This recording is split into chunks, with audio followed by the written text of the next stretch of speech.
მოგესალმებით მეგობრებო, ასტროლოგიურ მეოთხე სახლზე მინდა გესაუბროთ. მეოთხე სახლი, მთვარე, კირჩხიბი, ჩვენთან ეს ერთი ენერგია არის, ეს ერთი სამეული არის, რომელიც იყოფა სხვადასხვა ენერგიებად, სახლი არის სფერო, მთვარე არის ეს უშუალოდ, მაგალითად, დედის ენერგია, პირდაპირ ქალების გვარი ჩვენთან და კირჩხიბი არის ეს ზოგადად კირჩხიბისთვის დამახასიათებელი თვისებები, ეს არის გრძნობელობა, ეს არის ემოციურობა, ეს არის სითბო, სიმყუდროვე, შინაგანი სიმყუდროვე და ამ შემდეგ, როცა ზოდიაქოზე ვამბობთ, ხო, კირჩხიბზე თვითონ. მაგრამ თვითონ მეოთხე სახლი იღებს მთვარის ენერგიას. იღებს კირჩხიბის ენერგიას, მაგრამ თვითონ ეს არის უკვე სფერო. უშუალოდ, მაგალითად, როცა ოთახში შევდივართ, სახლში შევდივართ, მაგალითად, ან კორპუსში ვყიულობთ ბინას, აქ ერთვება მეოთხე სახლი. ან კარგავთ ბინას, აქ ერთვება მეოთხე სახლი. თუ არის ოჯახში, დედასთან ან ოჯახის წევრებთან ურთიერთობა, აქ ერთვება მეოთხე სახლი. ეს არ არის ზოგადად კირჩხიბი და ეს არ არის მხოლოდ მთვარის ენერგია, ხო?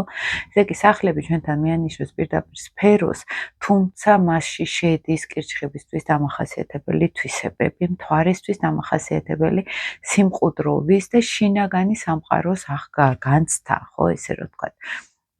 მე ვეცდები დღეს მცირე და ცოტა მოკლედ ჩამოგთავაზოთ არა მხოლოდ პრაქტიკული, როგორც ბინის და ოჯახის წევრების ან სახლის დონეზე, ასევე ცოტა ეზოთერულადაც აგეხსნათ, ცოტა ღრმა კარმულ დონეზეც აგეხსნათ, რას ნიშნავს მეოთხე სახლი.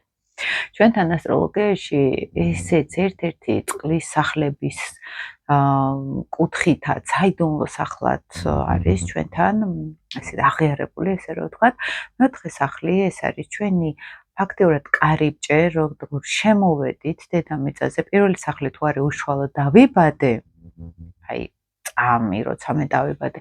მეოთხე სახლი არის, როდის შემოვედი საერთოდ მატერიალურ სტრუქტურაში, მაგალითად, მუცლადყოფნის პერიოდი ჩვენთან ასევე მეოთხე სახლი არის. საერთოდ, აი, მოდი ესე ვთქვათ, ორსულობაში აი რომ ამბობენ ხოლმე, რომ აი სული ჩაუდგა ბავშვს, ხო? რაღაც ერთი თვის თუ ორი თვის ასაკზე ამბობენ ხოლმე, ხო? აი ეს არის მეოთხე სახლი, როცა სული მატერიაში, სხეულში შემოვიდა. ეს არ არის უშუალოდ დაბადება მხოლოდ, ხო? ეს არის აი სული, რომ მატერიაში შემოვიდა მუცლადყოფნის პერიოდში. აი როცა ამბობენ ხოლმე ტრავმებზე, მაგალითად ფსიქოლოგიაში მუცლადყოფნის პერიოდში, აი აქ მეოთხე სახლს გულისხმობთ ჩვენ ყოველთვის. პირველი სახლი არ არის მუცლადყოფნის პერიოდი, ეს არის პირდაპირ დაბადება. უკვე ჩვენ რომ დავიბადეთ, გამოვედით, ესე რომ ვთქვათ, ესეთ მუცლადყოფნის პერიოდიდან და მეოთხე სახლი კი პირიქით ეს არის მუცლადყოფნის პერიოდი. ესა რაც ხდება მეოთხე სახლში, ეს ნიშნავს, რომ ხდებოდა ოჯახში და ბავშვის ქვეცნობიერი, როგორ აღიქვამდა ამ ყველაფერს, უფრო უკან რო წავიდეთ, მეოთხე სახლი, რომელი ნიშნით გვეწყება, კარმულ ასტროლოგიაში ესე ვამბობთ, რომ მიანიშნებს წინა ცხოვრებებს, რა გარემოში ცხოვრობდა ადამიანი, რა ენერგეტიკულ ველში იყო მაგალითად, ხო, აი პირდაპირ გარემო ან ქვეყანას კი შეიძლება გადავინახოთ მაგალითად, ან რა გარემო იყო, ხო? მაგალითად, მე ვიკვლევდი ხოლმე ჰიპნოთერაპიულად ამას, რამდენად ემთხვეოდა, როცა ადამიანები მიდიოდნენ რეგრესულ ჰიპნოზზე და მეც ვესწრებოდი, რამდენად ემთხვეოდა მაგალითად მათ რუკაში მეოთხე სახლი, რასაც აჩვენებდა. მეც მათ შორის გამევლია ეს პრაქტიკა და სხვათა შორის ძალიან ფაქტიურად 100%-დან 100%-ში ემთხვეოდა ხოლმე. პირდაპირ ენერგია, ხასიათი, გარემო და ქვეყანაც კი, აი პირობითად, რომ შევხედოთ და კიდევ ეს მინდა რომ განახოთ ჩვენ აქ ძალიან ვერთობით. ეს სუქანა მყავს აქ. ისე სასაცილო წევს არ შემეწლა. არ მენახებინა თქვენთვის. აი ესეთი სასაცილო გოგო მყავს. ეს ცოტა ლირიული გადაყვება. და მეოთხე სახლი აჩვენებს უბრალოდ ამას წინა ცხოვრებებში სად იყო ადამიანი, მაგალითად, რა ენერგეტიკა მოიტანა, ასევე აჩვენებს ცხოვრებებს შორის ადამიანს, როდესაც წყვეტდა მაგალითად იქით და სამყაროდან აქ რო უნდა გადმოსულიყო, ანუ სულის მატერიაში შემოსვლის ენერგეტიკა. მეოთხე სახლი ეს არის ყველაზე ქვედა, აი წრე რო წარმოიდგინოთ, ხო? პირველი სახლი აქეთ, მე-7 აქეთ, მე-10 ზევით, რაც ჩანს და მე-4 არის ყველაზე ქვევით, რომელიც არ ჩანს, რომელიც საიდუმლოა. არ გვიყვარს აქ ვინმე შეიხედოს, ვინმე მაგალითად შემოვიდეს ეს თვარის ენერგია არის, ხო ეს ქარის ამბავი არ შევიჩვიოთ, მე ძალიან მაგალითად ცხოვრობ აქ ხმაური არის ხო ქარისგან და ეს არის ის სახლი, რომელიც არის საიდუმლოებებით სავსე, იმიტომ რომ ეს არის ჩვენი შინაგანი სამყარო, შინაგანი ჯავშანი და ეს არის ის შინაგანი ქვეცნობიერი დაფარული ინფორმაციები, რომელიც არავინ არ გვინდა ნახოს. მერვე სახლის და მე-4 სახლის ზონაში ჩვენ თერაპიაში შევდივართ, ღრმა ჰიპნოზი იქნება ეს თუ ღრმა თერაპიული, ანუ უბრალოდ ისეთი ინფორმაციები, რომლის გააშკარავებას დიდად არ გვინდა. ეს ყოველთვის მე-4 სახლთან არის დაკავშირებული. და მე-4 სახლი როგორც არის ასპექტირებული, რა პლანეტები არის მან და მიანიშნებს იმას, ადამიანს გაუბაზრდება ბჭყალებში თუ არა შინაგანი სამყარო. რამდენად ხედავენ მას მართლა როგორი არის, რამდენად ავლეს ამას. ხშირად როცა პლანეტები არის აქტიურად მე-4 სახლში, ჩვენ შეგვიძლია ადამიანის შინაგან ემოციურ სამყაროს შევეხოთ, ის ავლეს, მისთვის ის ფოკუსში არის, ხო პლანეტები მე-4 სახლში, ამას ნიშნავს, რომ მისთვის ფოკუსში არის მისი შინაგანი სამყარო. აი მართლა შიგნით როგორი ვართ. აი ეს არის მე-4 სახლი ხშირად, ხო? ამავე დროს ეს პრაქტიკული ასტროლოგიის მიღმა რო გავიგოთ, სიზმრები მე-4 სახლზე მოდის, მერვე სახლშიც არის და მე-12 სახლიც, მაგრამ მე-4 სახლი უშუალოდ ეს არის ფსიქოლოგიიდან წამოსული, დაუმუშავებელი ტრავმებისგან წამოსული სიზმრები ხშირად ასევე არის მომავლის წინასწარმეტყველების სიზმრებიც, იმიტომ რომ მე-4 სახლი არის ის სამყარო, სადაც ჩვენ იქითა სამყაროსა მერვე სახლიც იქ არის, რომ იქითა სამყაროსთან გვაკავშირებს, მაგრამ მე-4 სახლი ეს როცა ჩემი ქვეცნობიერიდან გავდივარ რაღაც სხვა ენერგიასთან, საიდანაც შეიძლება ინფორმაცია მივიღო, ხო? ამიტომ დაფარულ, დამალულ ღრმა სახლს ვეძახით მე-4 სახლს. ვიღაცას ახლა აქვს აქტიური, ვიღაცას არ აქვს, ხო? ეს შეიძლება არ კონდეს ის სიღრმე ემოციური, შინაგანი სამყარო აქვს, მაგრამ სადღაც ახლა ფოკუსში არ არის, ხო, ამ ცხოვრებაში. აი, ვისაც აქვს აქტიური მე-4 სახლი, ის არის შინაგან ნაჭუჭში ჩაკეტილი, იმიტომ რომ აი მე-4 სახლი ჩვენთან ნაჭუჭი არის, რაღაცა ნაჭუჭით დადის, აი ხა როცა არის ხოლმე მაგალითად იქ მძიმე პლანეტები, ხო, სატურნი მე-4 სახლში ავიღოთ მაგალითად, აქ არის სიცივე ჩემ შინაგან სამყაროში, როგორც ჩემ სახლში. იმიტომ რომ სახლი ეს არის შინაგანი ჯავშანი, ესე რომ ვთქვათ, სადაც რონა უნდა მქონოდა, სადაც გახსნილობა, სადაც მოდუნებული უნდა ყოფილიყავი და სადაც მიღებული უნდა ყოფილიყავი. აი, რამდენად ეს ყველაფერი იყო, აი ამას მე-4 სახლი აჩვენებს, ან არ იყო. რამდენად ქალების გვარში რა ხდებოდა მე-4 სახლი გვანახებს, ხო? ხშირად არის ხოლმე, რომ მე-10 სახლი, ან მამის სახლს ვეძახით, არის ქალური პლანეტები, ან დედას აჩვენებს პირდაპირ და ეს უკვე ნიშნავს, რომ დედა არის ოღონდ მამის ფუნქციებით. რატო იქ მზე არის მე-4 სახლში, შეიძლება მე-10 სახლის მართველი მე-4 სახლში უკვე გასაგები არის, რომ აი შეიძლება მამა იყო დედის ფუნქციებით, ან ქალები იყვნენ კაცური ენერგეტიკის მზე, ხო, მაგალითად, აი დომინანტები, ლიდერები, ლომური ტიპაჟები, ესე ვთქვათ, ხო, ენერგეტიკულად ლომური ტიპაჟები. დედა საგვარეულო ხაზი ქალების უფრო ხშირად ეს არის მე-4 სახლის ენერგეტიკა. ანუ მე-4 სახლში თუ რაღაც ცუდი ხდება, თავის ლილიტიანად, ხო, შავი მთვარიანად, აქ უნდა ვეძებოთ დედა, სადღაც დედის საგვარეულო. თუ მე-10 სახლში ხდება რაღაცები, აქ მამის საგვარეულო უნდა ვეძებოთ, კლასიკურ ასტროლოგიაში ესე არის. მე-4 სახლი ასევე ეს არის დნმ-ის დონეზე გენეტიკიდან წამოსული ინფორმაციები, რაც ჩვენს ბჭყალებში სისხლში არის. გენეტიკური ინფორმაცია, როცა არის ჩართული მე-4, მე-6 სახლი მაგალითად, ხო, მე-6 სახლი ჩვენთან ჯანმრთელობა არის, ან პლუტონური ენერგია არის მე-4 სახლში. შეიძლება ძალიან იმ დონეზე ღრმა კავშირი ქონდეს გენეტიკასთან ადამიანს, რომ დაავადებებიც კი მიიღოს გენეტიკური მაგალითად, ხო? მე-5 მე-4 სახლის კავშირი, შვილი, რომელიც ჩემს გენეტიკას იჯდება, მე მსგავს, ან დედა ჩემს მსგავს მაგალითად, ხო? აი პირობითად რო აგიხსნათ, ხო? და მე-4 სახლი თუ არის ჩვენი პირადი შინაგანი სამყარო, ჩვენი შინაგანი ჯავშანი, ჩვენი შინაგანი ემოციური სტრუქტურა, ხო? ეს ყალიბდება ძირითადად ქალების გვარში, დედისგან, ბებიისგან, ასე შემდეგ და ღრმა ბავშვობაც ასევე და ღრმა სიბერიც მე-4 სახლი არის ხოლმე. აჩვენებს მე-4 სახლს. ყოველთვის. მე დედისგან რამდენად მქონდა, ან ოჯახისგან ხარდაჭერა მქონდა თუ არა, ამას აჩვენებს მე-4 სახლი.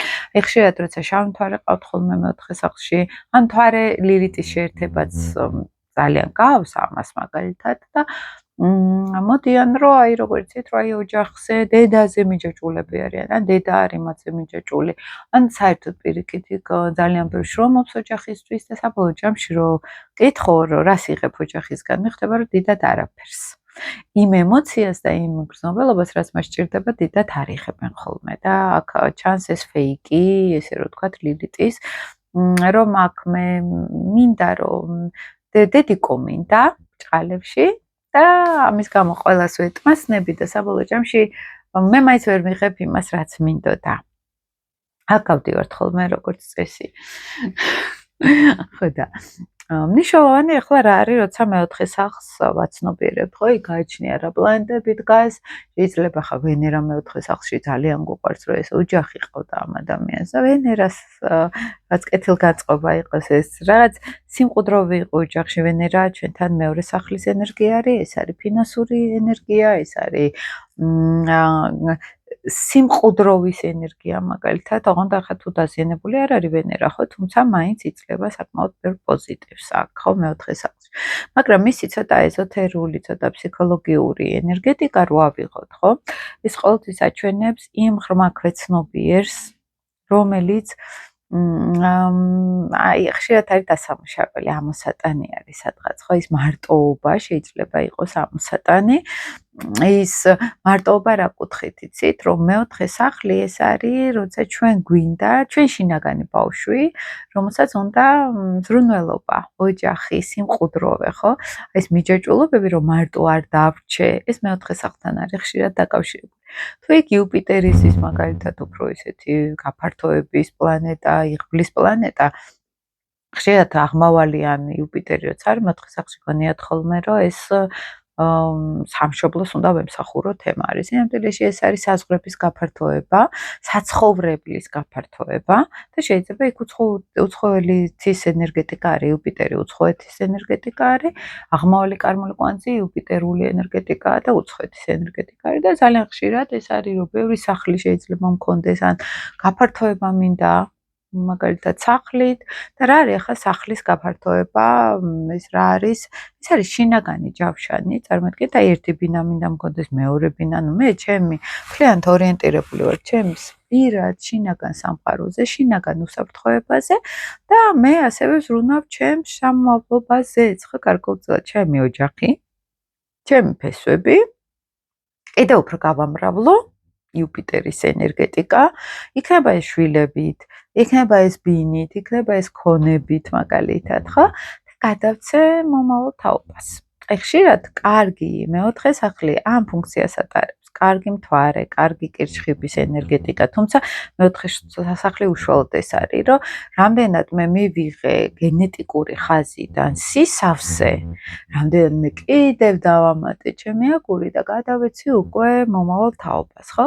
ანუ ჩემი დღეგრძელობა ენერგეტიკული სადღაც და სისავსე ბარაქა იქნება ეს თუ რა გადავეცი, გავამრავლე და კიდევ უფრო გადავეცი. ეს არის ყველაზე ნათელი ენერგეტიკა. როცა არის პირიქით ნეგატიურად გამოვლენილი მე-4 სახლი, აი სატურნი მე-4 სახლში რო ჯდება მაგალითად, ანუ ურანიც ცოტა არასტაბილურობას იძლევა, ხო? საერთოდ ურანი კუთვნილებას არ აღიქვამს სახლის. რომ აი მე მაგალითად რომ რაღაცა პასუხისგებლობები მაქვს ამ ჩემს წინაპრებთან, ან ჩემ ოჯახთან, ამის განცდა მაინც არ აგურან მეოთხე სახლს, ხო? და ის არის თავისუფლებაზე ორიენტირებული, რომ მე არ მინდა რამე მიჭერდეს საერთოდ, მე არ მინდა რამე პასუხისგებლობა მქონდეს ოჯახურ ველში, ხო?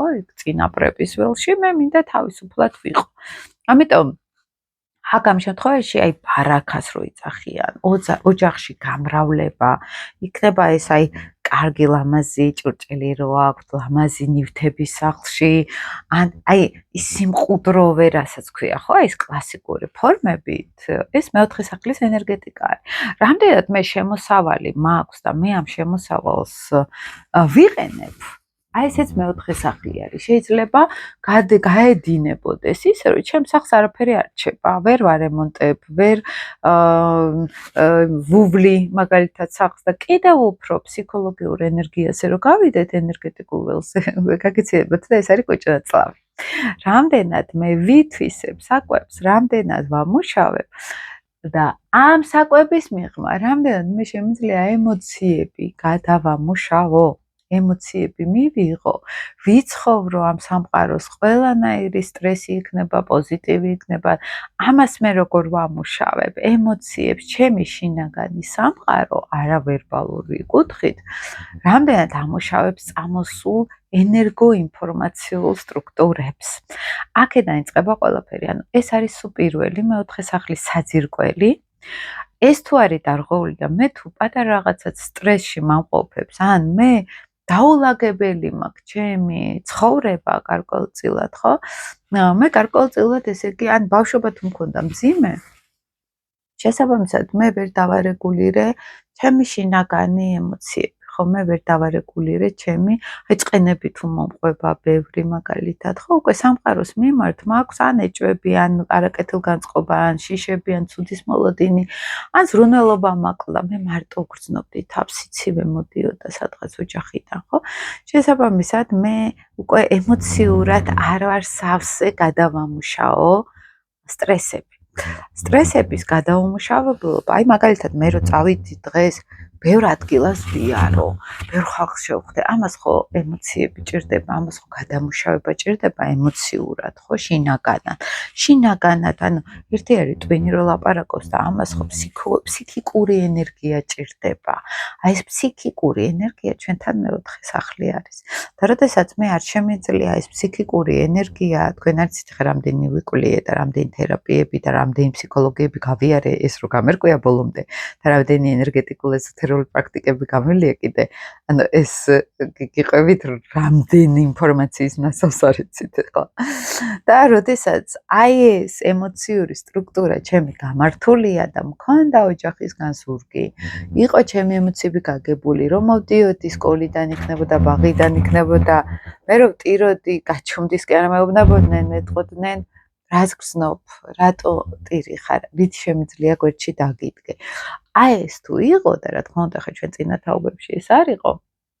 აქ შემოდის ზუსტად ეს მომენტი, რომ მე არ მყოფნის უკვე ენერგია, აღარ მყოფნის ჩემი ემოციების გაგება, ჩემს თავთან კონტაქტი, იმიტომ რომ არაფინ არ მასწავლა, შესაბამისად მე წამოსულ ინფორმაციის გადამუშავება არ ვიცი. მიღება, ცხოვრება არ ვიცი, მონელება არ ვიცი, ხო? ეს ორგანოები ფსიქოსომატურად ეს ჩვენთან არის კუჭნაწლავი. და თუ მე საკვებს ვერ ვინელებ, თუ მაქვს მე კუჭნაწლავის პრობლემა, ესე იგი მაქვს ემოციების გადამუშავების პრობლემა. და შესაბამისად, წყენები უშლის ამას ხელს, ან აი ის მიუღებლობა, რაც მე მაწუხებდა, ხო? ყველას თავის დოზები აქვს, ხო აქ? შესაბამისად, კუჭნაწლავის პრობლემა თუ მაქვს და ვერ ვითვისებ ვერაფერს, ძალიან კარგად აისახება ეს ჩემს სახლში რა ხდება. თუ არის სახლი მოულელი, თუ არის მიყრილ-მოყრილი სიტყვაზე, ან თუ არის ჩემი სახლი გაურემონტებელი, დაულაგებელი, იგივე ენერგეტიკა მაქვს ჩემს შიგნით. აი ამერიკულ გადაცემებში თუ გინახავთ გამოტენილი რო აქვს სახლი რაღაც ხლამით და აი ეს ველი ენერგეტიკული, ის პირდაპირ ნიშნავს მათ შიგნით, რომელიც მზის წნულში არის დაგროვილი როგორც წესი ხელმე ეს ენერგეტიკული ვიბრაცია. ის რაც ხდება შიგნით, ის არის გარეთ გამოხატული. როგორი სიტუაციაც გვაქვს სახლში, როგორც ვექცევით კუჭრაწლავს, მაგალითად რა ხარისხის საკვებს ვიღებთ. როგორ ვუფრთხილდებით, საკვები იქნება თუ სახლის გარემო, ის ენერგეტიკა გვაქვს შიგნით. ის წყენები გვაქვს მაგალითად, ან ის ზრუნვის ნაკლებობა გვაქვს და ამ შემდეგ. ეს აიხერხება მეოთხე სახლს. ესე იგი, თუ გვაქვს მეოთხე სახლი დაზიანებული, მნიშვნელოვანი არის, რომ მოვაგვაროთ აქ უკვე ქცევითაც მოვახდინოთ ზემოქმედება სახლის გარემოზე, მაგალითად ვიზრუნოთ სახლის გარემო, რომ იყოს სიმყუდროვე, სილამაზე, სისუფთავე, საკვებზეც იგივენაირად ვიზრუნოთ და საცხოვრებელი ადგილებიც შევარჩიოთ ხოლმე ეკოლოგიურად სუფთა რომ იყოს, გარემო ნორმალური რომ იყოს, რაც ახლა თბილისზე ვეღარ ვიტყვით უკვე სად უნდა ჯერ ბინის შეძენაც უკვე პრობლემა არის და სადნა შეიძინო ბინა, ხო, სადღაც ყველგან დიდი ქაოსი არის. და ისეც მეოთხე სახლთან არის ჩვენთან დაკავშირებული. რამდენად შეუძლია პირადი სივრცე შექმნას ადამიანმა. ოღონდ ეს არ არის მარტო ცხოვრება, მეგობრებო, ეს უფრო სატურნული თხისრგული ენერგია არის, როცა მე ჩემთვის მარტო ცხოვრება. მეოთხე სახლი არის უფრო გამრავლებაზე, უფრო აი მე რო ვქმნი ისეთ რაღაცას, რასაც მაგალითად წარმოიდგინეთ, ახლა მე რო ვიყიდო სადღაც დაჩა სიტყვაზე, ხო? და ამით სარგებლობდნენ ჩემი და-ძმა, ან ჩემი მშობლები სიტყვაზე, ან ჩემი შვილები, ან ჩემი დიშვილები სიტყვაზე, ხო? აი ეს არის უკვე ძლიერი ფესვები, ძლიერი მეოთხე სახლის ენერგია, როდესაც მე გადავცემ ჩემს შინაგან აი ამ ენერგეტიკულ ველს, ისე ვქმნი, რომ აქ უკვე გადავცემ სხვებსაც, ანუ სარგებლობისთვის ვაძლევ სხვებსაც, ხო? და რატო ხდება ახლა ეს რა არის აქ მეოთხე სახლის ფუნქცია? ეგვიკრებებით ნათესავების სიტყვაზე, იქ ოჯახის წევრები, ეს ძლიერდება, ეს მყარდება ურთიერთობები და აი ამ ძლიერ ფესვებში შემოდიან მერე ახალი წევრები, ხო, ოჯახის, ხო?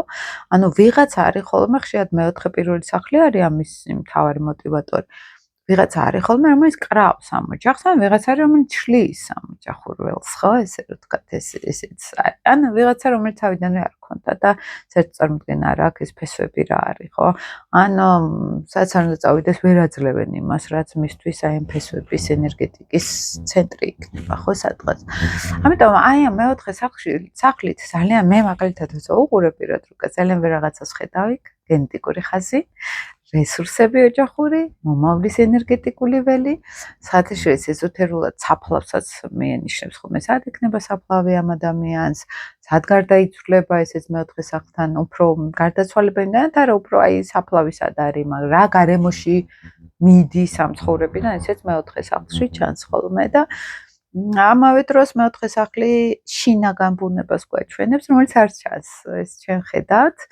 მისი შინაგანი მოთხოვნილებები, ან მისი შინაგანი სტრესები, რომელიც და შინაგან სტრუქტურებში არის დაგროვილი, ხო, სადღაც. ძალიან დიდი ენერგეტიკა აქვს მეოთხე სახლს, ძალიან საიდუმლო სახლი არის, იქ არ გვიყვარს რომ იხედებიან. ხშირად თუ აქტიური არის მეოთხე სახლი, საჭირო არის რომ არაფერი არ თქვას ადამიანმა თავის პირად გადაწყვეტილებებზე, ისე გააკეთოს საქმეები, რომ საიდუმლო სახლი არის, არ არის ეს გასაბაზრებელი ინფორმაციების სახლი, ისე რომ ვთქვათ. და ამ სახლს ცოტა ისეთი მოვლა ჭირდება ემოციურ დონეზე, ფსიქოლოგიურ დონეზე, პრაქტიკულ დონეზე, რომ გაჯანსაღდეს ეს მეოთხე სახლი, ხო? პირველად ვიწყებთ ჩვენი ემოციების მოსმენით, ჩვენი ხელზე კონტაქტით, ჩვენი შინაგანი სურვილების დანახვით და აქედან იწყება მე ყველაფერი, ხო?